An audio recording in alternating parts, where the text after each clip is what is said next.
Welcome to this explainer. Today, we're diving into a massive, absolutely fundamental clash. It's this collision between the colorful, comfortable illusions of our daily lives and the cold, unyielding, bare metal math of our actual economic reality. We're going to pull back the curtain on how we interact with the world and why the systems running quietly in the background are often completely disconnected from what we're seeing on the surface. So let me ask you something that might sound a little crazy. Are you sacrificing your family's economic future just to protect a kitchen renovation? I know, it sounds absurd, right? But think about it. What if our total obsession with minor daily comforts, picking out new cabinet doors or taking a casual Sunday trip to the garden center, is actually blinding us to these massive, systemic shifts taking place right beneath our feet? We get so caught up in the tiny details of our immediate surroundings that we might literally be missing the tectonic plates shifting underneath our bank accounts. Okay, let's quickly map out our journey for today. We'll start with Section 1, the illusion of control. Then Section 2, the bare metal economy. Section 3, the trap of the suicidal middle class. Section 4, building the semiotic bridge. And finally, Section 5, stepping back to solve it. We're going to connect software architecture, bare metal economic math, and behavioral psychology to see exactly how our reality is being programmed. All right, Section 1, the illusion of control and escaping the GUI. Let's start with a concept from the tech world that perfectly mirrors our own lives. Every single day, we interact with the world through a graphical user interface, or a GUI. We tap, we swipe, we click these shiny little buttons that designers put in front of us. But here's the thing. This interface is totally an illusion. It just hides the raw, messy complexity of the machine running underneath. Free software legal scholar Eben Moglen captures this brilliantly.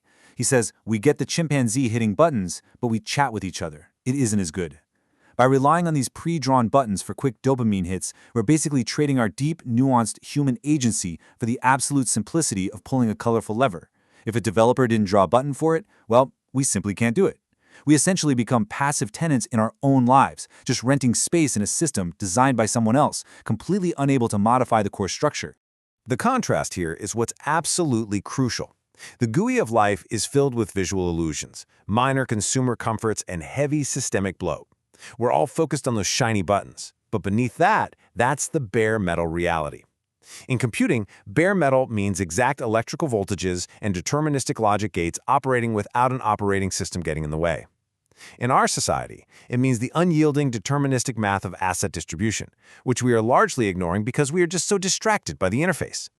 Moving on to Section 2, the bare metal economy and the math of inequality. It's time to strip away that visual GUI and look at the raw, command-line interface of the economy.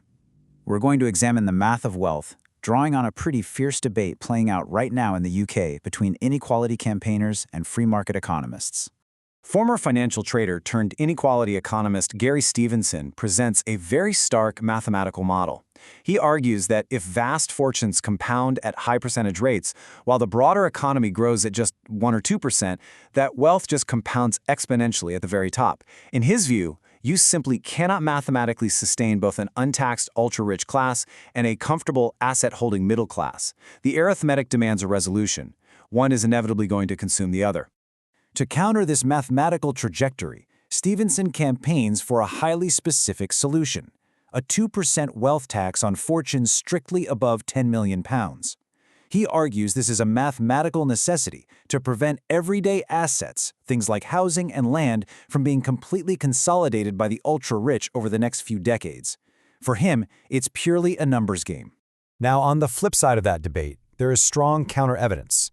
Christian Niemietz from the Institute of Economic Affairs points out that wealth inequality in the UK is actually not skyrocketing the way some models suggest. The top 1% hold about 22% of the wealth, and according to Niemietz, that figure has been almost completely flat for over 20 years. So from this perspective, wealth consolidation just isn't the existential threat it's made out to be. Furthermore, tax experts like Dan Needle and defenders of the free market bring up some very real systemic warnings against implementing a wealth tax. They argue it would severely harm GDP growth by cutting into long-term investment. Plus, there's the very real risk of capital flight. That's when wealthy individuals and job creators just pack up and move their liquid assets to more favorable tax jurisdictions. If that capital flees the country, the tax base shrinks, which could ultimately leave the broader economy much, much worse off than it was before. Which brings us to Section 3, the suicidal middle class, a sociological trap. Regardless of which side of the wealth tax debate you fall on, there's this absolutely fascinating, almost tragic behavioral phenomenon happening right now, which Stevenson calls the suicidal middle class. It is a stunning look at how human psychology clashes with raw economic math. To really understand their panic, we have to recognize the massive squeeze this demographic is actually under. In the UK, professionals earning between £100,000 and £125,000 face an effective marginal tax rate of 60%. And honestly, sometimes that hits 70% if they have student loans. This happens because they lose their tax-free personal allowance and their childcare benefits at the exact same time. So this group is feeling a massive, very real economic squeeze on everything they earn. But here is the core of the sociological trap. Because the upper middle class feels so heavily taxed on their income, they absolutely panic at the mere phrase wealth tax. They're terrified of losing their remaining minor comforts, a 400-pound trip to the garden center or a modest kitchen upgrade, so they reflexively align themselves politically with trillionaires who are shielding billions in untaxed passive income. It's a fundamental miscalculation of who their economic peers actually are. They are fighting tooth and nail to protect billionaires' wealth, terrified that the taxman is actually coming for their patio furniture. Stevenson frames it perfectly with this incredible quote. He says, "The middle class are giving up their birthright for a series of housing renovations. Upper middle class voters are just so caught up in the GUI of life, stressing over which cabinet doors to buy, that they actively fight against policies aimed at the ultra-rich. And by doing so, they're mathematically voting to surrender their own children's birthright to affordable housing and economic stability. It's wild." This actually hits the nail on the head of a concept from the book The Sovereign Individual. It's called the constituency of losers. This describes a demographic that fights against inevitable arithmetic out of pure fear. As the middle class feels their status slipping away, they become this reactionary bloc. They fiercely defend the illusions of the old system, protecting the mere illusion of wealth, rather than adapting to the raw math of the new one. Okay, part 4, building the semiotic bridge, from abstract to concrete. So, how do we bypass this human panic? How do we stop fighting arithmetic and safely connect our human needs to the bare metal reality? Well, in the software world, they solve this exact problem of human emotion versus machine reality by building something pretty incredible. They use what's known as the semiotic bridge. Think about it. Human desires, like wanting a fair economy, keeping your hard-earned money, or securing a future for your kids, they're messy, they're emotional, they're fluid. Machines and economic math, on the other hand, are unyielding and rigid. The semiotic bridge is the exact deterministic translation layer that securely ties those abstract human demands to verifiable, real-world execution, totally stripping away the panic and the emotion. Let's break down how this actually works technically using a new blockchain architecture called ERC-7827. It uses a strict root-to-leaf flow to guarantee results. First, at the root, human intent initiates a strategy. We decide what needs to happen. Second, instead of a bloated, confusing visual GUI that can be manipulated, a strict JSON text contract losslessly translates that exact intent into code. And finally, out at the leaf, which could be verified hardware like a physical cheerbot sitting on a desk, the action is executed in the physical world. It entirely bypasses human panic and creates a flawless mathematical record of human sweat and effort. Nothing gets lost in translation. I absolutely love this description from the documentation for this architecture. It uses this hilarious visceral metaphor for computing. We are quite literally tricking rocks into thinking using lightning and text. There's no magic here. It's just physical silicon hardware, electrical current, and exact, unforgiving rules. If we want to secure our economic future, we've got to stop relying on magic and emotion and start treating the economy with this exact same strict, bare metal determinism. And finally, Section 5. Stepping back to solve and breaking the cycle.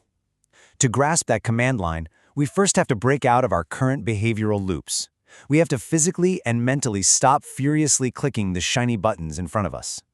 There's some really fascinating research out of Harvard and Boston University on workplace dynamics that offers a vital clue on how to do this. They found that teams actually solve complex problems much more effectively when they use intermittent collaboration.